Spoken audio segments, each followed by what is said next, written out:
మహారాణి గాయత్రి దేవి జైపూర్కి చెందిన ఈవిడ 1955 మధ్యకాలంలో క్లాసికల్ బ్యూటీగా పరిగణించబడింది. వోగ్ మ్యాగజైన్లో the 10 most beautiful women of the world జాబితాలో స్థానాన్ని దక్కించుకుంది. 1962లో ఈవిడ పార్లమెంట్లోకి కూడా అడుగుపెట్టింది. అప్పట్లో మన దేశానికే కాకుండా ఇతర దేశాలకు కూడా ఫ్యాషన్ కు ఒక ఇన్స్పిరేషన్ గా ఉండింది. ఈమెను అందరూ రాజమాత ఆఫ్ జైపూర్ అని పిలిచేవారు. ఆడవారిలో అందం చాలా మందికి ఉంటుంది, కానీ అందంతో పాటుగా రాజసంగా ఉండటం కొందరికే సాధ్యమవుతుంది. ఎప్పుడు ఈవిడ చిఫాన్ శారీస్ ను ధరించేవారు. కేవలం ఫ్యాషన్ అండ్ స్టైలే కాదు, భారతదేశంలోని ఆడవారి ఎడ్యుకేషన్ మీద న్యాయస్థానంలో ఎంతగానో ఎదిరించి పోరాడింది. జైపూర్లోని బాలికల కోసం చాలా స్కూల్స్ ను ఈవిడ ప్రారంభించింది. ఈ విధంగా భారతదేశంలోని ప్రఖ్యాత మహిళల జాబితాలో ఈవిడ కూడా ఒకరు. 1932లో జేఆర్డి టాటా గారు భారతదేశానికి ఒక కొత్త ఎయిర్లైన్ స్థాపించారు. దాని పేరు ఎయిర్ ఇండియా. అయితే మీకు తెలుసా, మగవారిలో మొట్టమొదటిగా పైలట్ లైసెన్స్ ఉన్న వ్యక్తి జేఆర్డి టాటా గారు. ఇక భారతదేశంలో మొట్టమొదటి పైలట్ లైసెన్స్ పొందిన మహిళ సర్లా తక్రల్. ఈమె కేవలం 21 సంవత్సరాల వయసులోనే విమానాన్ని నడిపారు. 2008 మార్చి 15న ఈవిడ చనిపోయింది. భారతదేశంలో మొట్టమొదటిగా విమానాన్ని నడిపిన మహిళ కూడా ఈవిడే. లీజా మురే కంటికి రెప్పలా కాపాడాల్సిన తల్లిదండ్రులే మత్తుకు బానిసలు. నివసించడానికి ఇల్లు లేదు, తినటానికి సరైన ఆహారం కూడా లేదు, చదివించటానికి మనకులాగా స్పాన్సర్స్ లేరు. అయినప్పటికీ ప్రపంచంలోని టాప్ 10 యూనివర్సిటీలో ఒకటైన హార్వర్డ్ యూనివర్సిటీలో చదువుకోవటానికి స్కాలర్షిప్ దక్కించుకుంది. ఇప్పుడు అమెరికాలోనే గొప్ప మోటివేషనల్ స్పీకర్ గా, రచయితగా ఎంతో మందికి స్ఫూర్తినిస్తుంది. హోమ్లెస్ నుంచి హార్వర్డ్ యూనివర్సిటీ వరకు సాగిన ఈమె జీవితం చాలా ఇన్స్పైరింగ్ గా ఉంటుంది. లీజా యొక్క తల్లిదండ్రులు ఇద్దరు హెరాయిన్ అనే మత్తు మందుకు బానిసలు. అలాగే ఇద్దరు HIV సోకిన వాళ్ళు. ఒక పక్క లీజా పేదరికంలోనే పెరుగుతూ వచ్చేది. లీజా తన 9 ఏళ్ల వయసప్పుడు కిరాణా షాప్స్ లో కస్టమర్స్ కు వస్తువులు తీసుకున్న తర్వాత వాటిని సంచుల్లో ప్యాక్ చేసి కస్టమర్స్ కి ఇచ్చే పనిచేసింది. అలాగే గ్యాస్ బంక్ లో కూడా పనిచేసింది. దీనివల్ల తన 8వ తరగతి వరకు స్కూల్ కి సరిగ్గా అటెండ్ అవ్వలేదు. తనకి 15 సంవత్సరాల వయసప్పుడు తన అమ్మగారికి కళ్ళు కనిపించలేకపోవటం, మానసికంగా బలహీనపడటం లాంటి సమస్యలు వచ్చాయి. తర్వాత కొన్ని రోజులకు ఎయిడ్స్ తో కూడిన ట్యూబర్కులోసిస్ తో ఆమె చనిపోయింది. కొంతకాలానికి లీజా నాన్నగారు షెల్టర్ కోసం లీజాను వదిలి వేరే ప్రాంతానికి వెళ్లిపోయారు. దీంతో ఈమె ఒంటరిదై ఉండటానికి ఇల్లు లేక వీధుల్లో పడుకునేది. ఆకలేసినప్పుడు చెత్త కుప్పల్లోని పదార్థాలను తినేది. ఇన్ని ఇబ్బందులున్నప్పటికీ ఒక స్కూల్ సహకారంతో తన స్కూలింగ్ ని పూర్తి చేసుకుని చివరికి హార్వర్డ్ యూనివర్సిటీలో సీట్ సంపాదించుకుంది. తర్వాత కొలంబియా యూనివర్సిటీలో చేరి సైకాలజీలో మాస్టర్ సంపాదించుకుంది. దీని తర్వాత టీచర్ గా, కౌన్సిలర్ గా వర్క్ చేస్తూ మేనిఫెస్ట్ లివింగ్ అనే మోటివేషనల్ కంపెనీని స్థాపించి ఎంతో మందిని మోటివేట్ చేసింది. ఈమె జీవితాన్ని ఆధారం చేసుకుని హోమ్లెస్ టు హార్వర్డ్ అనే టీవీ ఫిల్మ్ని తీసి 2003లో రిలీజ్ చేశారు. అంతేకాకుండా తాను బ్రేకింగ్ నైట్ అనే ఆటోబయోగ్రఫీ బుక్ ను కూడా రాసింది. ఈ book best selling autobiography book గా రికార్డును కూడా సాధించింది. నేపాల్కి చెందిన మన్సీ దాస్ అనే అమ్మాయి 100% అటెండెన్స్ తో వరల్డ్ రికార్డును సెట్ చేసింది. ఈమె 1వ తరగతి నుంచి 12వ తరగతి వరకు, అంటే 2007 నుంచి 2019 వరకు దాదాపు 2510 రోజులు స్కూల్కి హాజరైంది. మధ్యప్రదేశ్లోని సెయింట్ తెరీసాస్ గర్ల్స్ స్కూల్లో చదువుకుంది. అలాగే 2019లో జీమెయిన్స్ ఎగ్జామ్లో కూడా 98.92% స్కోర్ తెచ్చుకుంది. ప్రస్తుతానికి ఈవిడ ఒక సాఫ్ట్వేర్ జాబ్ చేస్తుంది. హేడీ లేమర్ హాలీవుడ్ నటిగా ఉన్న ఈవిడ ఒక ఫేమస్ ఇన్వెంటర్ మరియు మ్యాథమెటిషియన్. 1941లో ఈవిడ ఫ్రీక్వెన్సీ హాపింగ్ అనే పద్ధతిని కనిపెట్టింది. దీనివల్ల వైర్లెస్ కమ్యూనికేషన్ కు ఎంతగానో సహాయపడింది. ఈమె కనుగొన్న ఫ్రీక్వెన్సీ హాపింగ్ అనే టెక్నాలజీ వల్ల ఇప్పుడు మనం వాడే వైఫై, బ్లూటూత్, GPS లో ఉంటుంది. మొట్టమొదటిగా ఒక మహిళ సినీ ఇండస్ట్రీలో ఒక టాప్ స్టార్ గా ఉండటమే కాకుండా ఒక ఫేమస్ ఇన్వెంటర్ గా కూడా ఉండటం ఈమె వల్లే సాధ్యమైంది. నైనా జైస్వాల్ మోటివేషనల్ స్పీచెస్ ఇస్తూ యూట్యూబ్లో అందరూ ఈమె గురించి చూసుంటారు. కానీ ఈవిడ యూట్యూబర్ కాదు, national and international table tennis player ఈవిడ.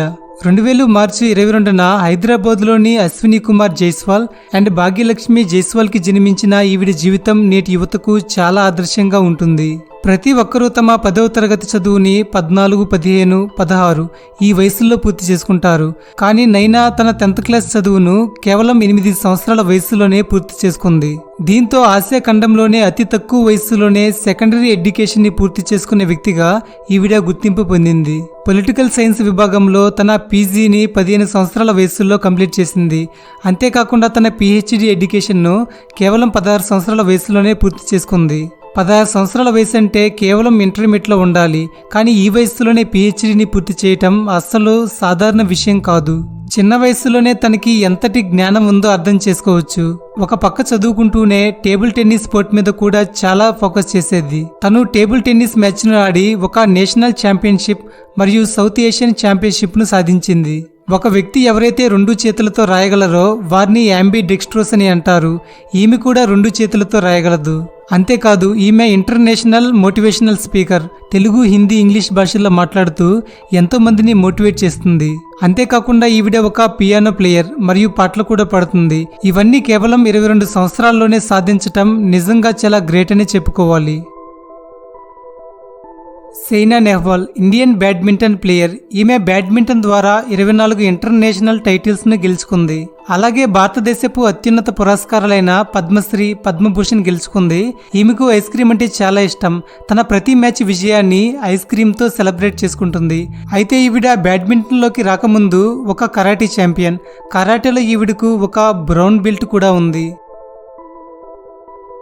రోజాలిండ్ ఫ్రాంక్లిన్ అనే ఈవిడ ఒక బ్రిటిష్ సైంటిస్ట్, అలాగే బయోఫిజిసిస్ట్. వాట్సన్ అండ్ క్రిక్ అనే 2 శాస్త్రవేత్తలు డిఎన్ఏను కనుగొన్నారు. అయితే రోజాలిండ్ ఎక్స్రే క్రిస్టలోగ్రఫీ అనే టెక్నిక్ ని ఉపయోగించి డిఎన్ఏ అనేది హెలికల్ షేప్ లో ఉంటుందని మొదటిగా కనుగొంది. ఈమె కనుగొన్న ఎక్స్రే క్రిస్టలోగ్రఫీ అనే పద్ధతి ద్వారా డిఎన్ఏనే కాకుండా ఆర్ఎన్ఏ, వైరసెస్, కోలన్, గ్రాఫైట్ యొక్క మాలిక్యులర్ స్ట్రక్చర్ ను కూడా కనుగొనటం సులభమైంది. అందరూ ఈవిడను wronged heroine, dark lady of DNA అని అంటారు. చికాగోకు చెందిన సాబ్రీనా గోన్జలెస్ పాస్టర్స్కీ అనే 30 ఏళ్ల మహిళ ఒక అమెరికన్ థియరాటికల్ ఫిజిసిస్ట్. ఈమె 19 సంవత్సరాలకి మసాచుసెట్స్ ఇన్స్టిట్యూట్ ఆఫ్ టెక్నాలజీ వద్ద తన గ్రాడ్యుయేషన్ ని పూర్తి చేసుకుంది. 25 ఏళ్లకి హార్వర్డ్ యూనివర్సిటీలో పిహెచ్డిని సంపాదించుకుంది. కేవలం 14 సంవత్సరాల వయసులోనే స్వతహాగా ఒక సింగిల్ ఇంజిన్ ఏరోప్లేన్ తయారు చేసి తన ప్రతిభను చాటుకుంది. ఈమె ఏరోప్లేన్ తయారు చేయటమే కాకుండా ఆమె స్వయంగా దానిని నడిపింది. ఈమె ఎంఐటీలో చదివేటప్పుడు అక్కడ అప్పటి వరకు సాధించిన హైయెస్ట్ గ్రేడ్ని సాధించింది. ఈమెకు 27 సంవత్సరాల వయసప్పుడు పెరిమీటర్ ఇన్స్టిట్యూట్లో ఫ్యాకల్టీగా జాయిన్ అవ్వక ముందు 2017లో ట్రెండింగ్ సైంటిస్టుల జాబితాలో టాప్ 3లో ఉంది. 2015లో అయితే ఏకంగా ఫోర్బ్స్ అండర్ 30 సైంటిస్టుల లిస్టులో 30వ స్థానంలో ఉంది.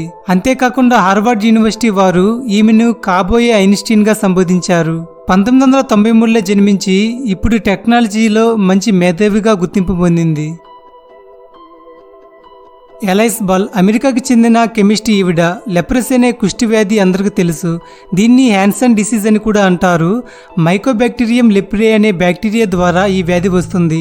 ఈ వ్యాధి ఎక్కడి నుంచి వచ్చిందని ఈజిప్షియన్ పేపర్ను డేటింగ్ చేయగా క్రీస్తుపూర్వం 1550లో ఉన్నట్టు గుర్తించారు. పాతకాలంలో లెప్రసీ వచ్చిన వ్యక్తులను ఊరి చివర ఉన్న ప్రాంతంలో ఉంచుతారు. వారిని ఎవ్వరూ టచ్ చేయరు. వారున్న ప్రాంతంలో ఎవ్వరూ తిరగరు. అలా వారు ఒంటరిగా ఉంటూ ఒక్కోసారి అలాగే చనిపోతారు. Traditional Chinese and Indian medicine అయిన చిల్మోగ్రా ట్రీ యొక్క ఆయిల్ను లెప్రసీని ట్రీట్ చేయడానికి సరిపోతుంది. కానీ మనుషుల రక్తంలో ఆ ఆయిల్ను ఇంజెక్ట్ చేయటం చాలా కష్టంగా ఉండేది. 1916లో అమెరికన్ కెమిస్ట్ అయిన 23 సంవత్సరాల ఎలైస్ బాల్ యూనివర్సిటీ ఆఫ్ హవాయిలో చిల్మోగ్రా ఆయిల్ను ఫ్యాటీ యాసిడ్గా మరియు ఇథైల్ ఎస్టర్గా మార్చింది. వాటి ఇంజెక్షన్ ద్వారా మనుషుల రక్తంలోకి ఎక్కించవచ్చు. ఈమె చేసిన ఈ పద్ధతిని డీన్స్ మెథడ్ లేదా బాల్స్ మెథడ్ అని అంటారు.